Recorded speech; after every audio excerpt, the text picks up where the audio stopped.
Ah, la liberté d'expression sur la chaîne, tu sais qu'on adore ça. Seulement, il faut pas confondre liberté d'expression et insulte gratuite, c'est comme il faut pas confondre gentillesse avec faiblesse. Tu vois, hier, j'ai ban quelqu'un sur la chaîne, ce qui arrive extrêmement rarement. Pourquoi est-ce que j'ai ban cette personne? Tout simplement parce que ça fait plusieurs semaines que cette personne me parle à chaque fois que je ne montre que dans mes vidéos des Noirs, des Arabes, mais jamais des Français. Donc je réponds à cette personne, ça fait des semaines que tu me parles de noir, d'arabe, de couleur de peau, de français, alors que moi je montre simplement la racaille, et la racaille n'a ni origine ni statut social. Cette personne se met à m'insulter, comme quoi je suis que glandu derrière mon PC, que je me prends pour un super-héros, avec mes gros muscles. Peut-être, hein, voilà, peut-être que c'est la vérité. Je me prends peut-être pour un super-héros. En tout cas, là où on peut encore émettre une hypothèse à mon égard, toi, on peut pas émettre d'hypothèse au fait que tu es un super-zéro. Donc voilà, c'est pour ça que t'es ban de la chaîne, tes idées racistes n'ont rien à faire ici. Espèce de facho, va. Ouais, t'es un facho. T'es de l'extrême gauche et tu es un facho avec tes idées à me parler constamment de blanc, de noir, d'arabe, de couleur de peau. Ouais, j'ai dit deux fois le mot d'affilée. Enfin bref, voilà. Donc le racisme n'a rien à faire sur cette chaîne, les gars. Vous le savez. Enfin, j'espère que tu vas bien, que tout se passe pour le mieux pour toi. Direction Twitter pour les petites news et actus du jour, nous allons commencer. Mais avant ça, petit like et commentaire pour le soutien et le référencement. Ah bah tiens, comme c'est bizarre, Thomas Porte, tiens, vu que la personne continue à regarder mes vidéos. C'est quoi ça, Thomas Porte? Ah, voilà. Donc, ferme, t'as capté, on va s'occuper de toi. Donc ferme ta bouche, on va s'occuper de toi, pour leur dire plus poliment. Les menaces du député LFI Thomas Porte à l'encontre de député RN sont inadmissibles et montrent le vrai visage de l'extrême gauche. Avec LFI, la culture racaille est entrée dans l'Assemblée nationale. Bah oui. Bah oui, bah là-dessus, oui, c'est un comportement de racaille. Et il n'y a pas que l'extrême gauche. Hein. Tu as également, je pense, des députés de l'extrême droite, de la droite et du centre. Hein. N'oubliez pas, les gars, quand vous êtes devant les caméras, c'est un rôle que vous jouez et parfois vous pétez un plomb. Il y a votre vrai visage qui, euh, qui ressort, tout simplement. Écoutons ça. Qui, en attaquant le président de la République, crée sciemment une confusion entre critique légitime de la politique de Netanyahou et antisémitisme. Ce qui se passe au Proche-Orient, c'est la colonisation, un génocide et la généralisation du conflit au Liban.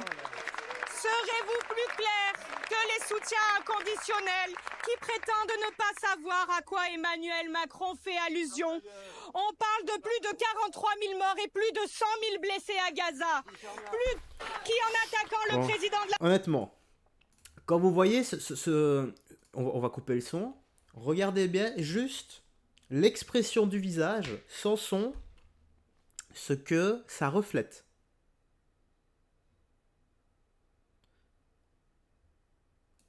Ça reflète. Moi, je vais vous dire ce que ça reflète. On va le refaire ici parce qu'on le voit mieux ici. Hein. Et RDBA, qu'est-ce que ça reflète honnêtement?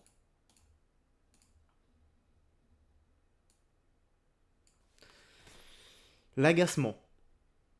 Ça reflète vraiment, le gars est vraiment agacé. Et il a, comment dire, il a une mauvaise expression. Il a une expression de type qui n'a pas les moyens de répondre en face au niveau de l'argumentation. Donc ce qui se passe, c'est que directement, on va basculer dans la violence physique. Et pour un député, ça fait middle quand même. Tu sais, moi, je viens de Belgique, et ce qu'il a là, voilà. Tu sais comment on appelle ça en Belgique? Un poireau. Donc un poireau. Et un poireau, c'est quelqu'un de con. Bah, il le porte dans la peau. Voilà. Tout simplement. Eh bien, bravo à toi, Thomas Laporte. En tout cas, je peux te dire une chose, c'est que des types comme toi ne font absolument pas peur. Parce que pour s'en prendre à une femme comme ça fait, c'est middle quand même. Hein. Moi, je suis que pour, voilà, les féministes prennent cet homme à partie et fassent un procès à cet homme. Parce que là, il faut défendre la femme. Qu'est-ce que tu en penses? Il faut que la gauche féministe défende la dame du RN qui s'est faite menacer par cet homme. Parce que c'est le combat de toutes les femmes, enfin. Mais seront-elles présentes pour défendre la députée du RN? Je ne sais pas, nous verrons bien s'il y a de la dissonance cognitive ou non.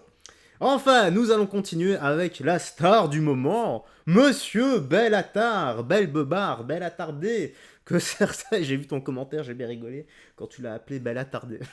Tu te reconnaîtras aussi dans l'espace commentaire.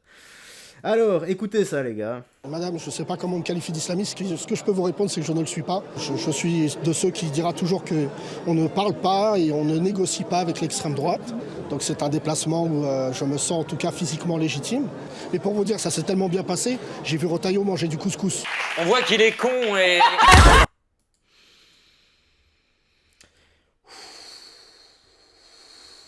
Il est humoriste lui, c'est ça? C'est... Je sais. On aimerait bien, on préférerait être sourd parce que là, notre oreille interne, on vient d'en prendre un coup.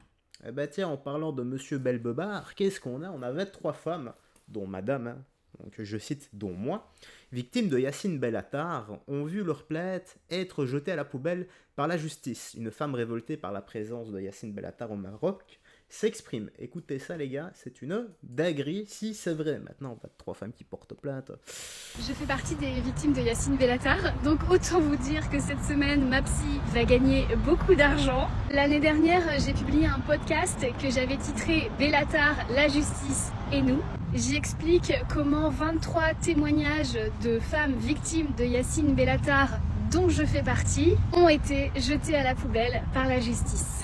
Parce qu'évidemment, c'est tellement banal et pas du tout suspicieux. 23 femmes qui ne se connaissent pas et qui se plaignent toutes des mêmes faits de violence venant d'un seul et même homme.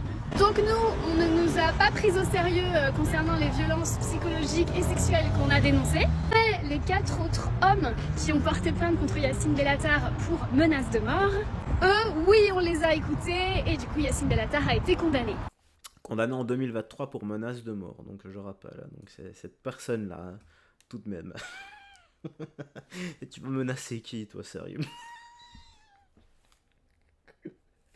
On aurait dit qu'il marié. On aurait dit que suite à ce que je venais de dire, il m'avait regardé d'un coup. Oui, tu me fais peur, donc je vais changer. Du coup, c'est marrant quand j'entends t'imagines, il y a un siècle, la parole des femmes, elle valait rien du tout. Bah oui, je sais, j'étais il y a un siècle, mais l'année dernière, donc... Et cette semaine, qui voit-on aux côtés d'Emmanuel Macron en voyage officiel au Maroc? Yacine Bellatar. Un homme condamné pour violence, mais qui obtient quand même un ticket VIP en délégation présidentielle. Emmanuel Macron qui voulait faire, je vous le rappelle, des violences faites aux femmes la première cause de son quinquennat, n'en a en réalité rien à foutre. Car si le président de la République choisit de s'entourer de personnes condamnées pour violence, alors où est le respect pour tous ceux qui se battent pour survivre après avoir été victimes de violences? Où est l'empathie pour toutes celles et ceux qui n'auront jamais justice faute de moyens mis en place? Où est l'espoir pour toutes celles et ceux qui ont peur de porter plainte et qui ont besoin de s'assurer que la société les soutiendra? Encore une fois, ce sont les mecs qui se protègent entre eux, qui 7 ans après MeToo continuent de perpétrer un système déviant où la parole des victimes est minimisée, système grâce auquel, la preuve, les agresseurs trouvent encore des soutiens parmi les plus hautes sphères, peu importe le nombre de témoignages et de vies brisées. Emmanuel Macron nous dit « J'en ai rien à foutre de ce que vous avez subi et j'utilise l'argent de vos impôts pour emmener votre agresseur en vacances. » Et ça, il faudra s'en souvenir. Et elle a 100% raison. Vous imaginez les gars à quel point Macron, le visage que Macron donne de la France. Donc, je vais le redire sur la blague, et cette fois-ci, puisque la dernière fois c'était sorti tout seul. Donc, des rumeurs comme quoi nous avons un homme qui dort aux côtés de Macron à l'Elysée, donc Brigitte Macron qui était en fait un homme. Et maintenant, voilà, il prend à ses côtés en voyage, hein, comme s'il allait faire du tourisme, hein, un gars qui a été condamné pour menace de mort. Moi je dis, elle est belle la France, hein. Elle est belle la France sous Macron. Ah là là, le quinquennat de Macron qui a été marqué par, si on sort le drapeau français, car nous sommes en France, hein, bien évidemment, eh bien les Français se payent 135 € d'amende, parce que c'est considéré, je sais même pas comment c'est considéré en fait, si t'es en France, tu sors le drapeau français, on te met 135 boules d'amende. Qu'est-ce que c'est que ça? Ok, c'est bientôt la période de Noël, et j'avoue que là, en parlant de boules, on peut vraiment avoir les boules. C'est pas possible de gouverner à ce point-là. Ce type s'en fiche royalement, quoi. Il se fout de la tronche de tous les Français. Et croyez-moi que dans l'Élysée, il doit bien rire tous les jours. Et il doit bien manger également aux frais du contribuable. N'importe quoi. Bon, ici, écoutez bien, les gars. Écoutez bien. Je sais pas si c'est vrai, mais la réponse nonchalante de la dame, t'en feras ton propre avis. Hein. D'urgence de la police. Donc, c'est un gars qui téléphone à la police. Écoutez bien. D'urgence de la police. La communication est enregistrée et votre numéro de téléphone est identifié. Police secours, bonjour. Oui, monsieur, oui, on vient de se faire agresser, ils ont des armes, ils sont en train de séquestrer mon petit frère. Où ça, monsieur? Un parking de Villeurbanne, de Villers-Mandeur, un parking de covoiturage. C'est quoi l'adresse? C'est un parking, un stade. Ah, vraiment, là. C'est quelle adresse? C'est un truc de covoiturage. Ouais, enfin, tu donnes pas l'adresse, moi, monsieur. Hein. Un air de covoiturage. D'abord, on dit une heure. Et, d'abord, on dit une heure. Et si j'ai pas d'adresse, je peux pas vous aider. C'est air de covoiturage. Il n'y a pas d'adresse, c'est à moi de me débrouiller. Ils ont rien fait. Non. Vous aurez une adresse, vous me rappelez? Hein. Mais on a l'adresse, madame, ils sont là. Je vous écoute. Je vous écoute pour l'adresse. D'urgence de la police. Bon, je peux comprendre aussi qu'elle peut être excédée, mais de la répondre comme ça. Imaginez-vous un peu si c'est vrai que la personne est totalement stressée, son petit frère s'est fait séquestrer. Maintenant, il y a des blagues également, hein, voilà, elle a dû en entendre, hein, ça se trouve, elle a passé une mauvaise journée, enfin bref. Voilà. Moi, je n'ai rien à redire là-dessus. Voilà.